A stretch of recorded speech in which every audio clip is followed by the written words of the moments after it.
Tliet inizjattivi ġodda mħabbra mill-Prim Ministru Joseph Muscat waqt konferenza tal-aħbarijiet fl-okkażjoni tal-mitjum ta' dan il-Gvern u ħabbar li millum se jinħatar kummissarju kontra l-burokrazija se jitwaqqaf kunsill konsultattiv dwar in-naħa ta' isfel ta' Malta waqt il-qasam tal-ġustizzja li sa issa kien jaqa' taħt il-Ministeru għall-Intern se jkun fiħda l-uffiċċju tal-Prim Ministru.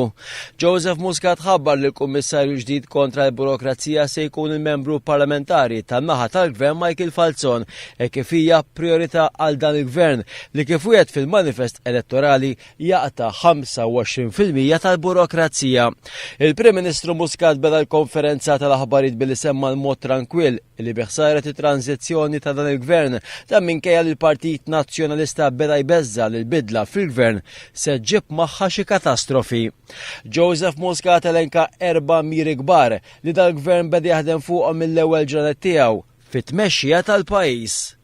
Fost oħrajn il-ħruġ tal-espressjoni tal-interess fir-rigward tax-shipbuilding site, tal-ex shipbuilding site fil-Marsa, il-ħruġ tal-espressjoni tal-interess fir-rigward tal-land reclamation, il-ħruġ tal-espressjoni tal-interess fir-rigward tal-cruise liner terminal. Dawn huma proġetti maġġuri li l-effett tagħhom ħajkun qed jinħass fit-tieni parti ta' din il-leġislatura u li ridna nitilqu bihom mal-ewwel. It-tieni nett, tlaqna u qegħdin eżattament on target kif ippjanat u li juri li kellna u li għandna pjan serju dak li għandu x'jaqsam mal-implementazzjoni tal-pjan sabiex jitnaqsu il-kontijiet tad-dawl u tal-ilma. Il-Prim Ministru għamel referenza għas-sitwazzjoni kaotika li sappa wiċċu dan il-Gvern mill-amministrazzjoni preċedenti.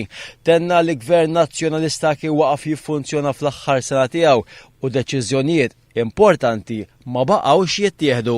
ċertu deċiżjonijiet li ma ttieħdux sabiex fil-fatt jkun hemm ċertu nies illi ma jiġux b'xi mod jew ieħor urtati. L-enerġija tal-Gvern ta' qabel fil-fatt kienet immirata lejn iċ-ċiklu elettorali. Aħna l-enerġija tagħna hija mmirata lejn iċ-ċiklu ekonomiku. Il-Prim Ministru Muscat tkellem dwar l-ewwel riżultati ta' dan il-Gvern fil-qasam ekonomiku.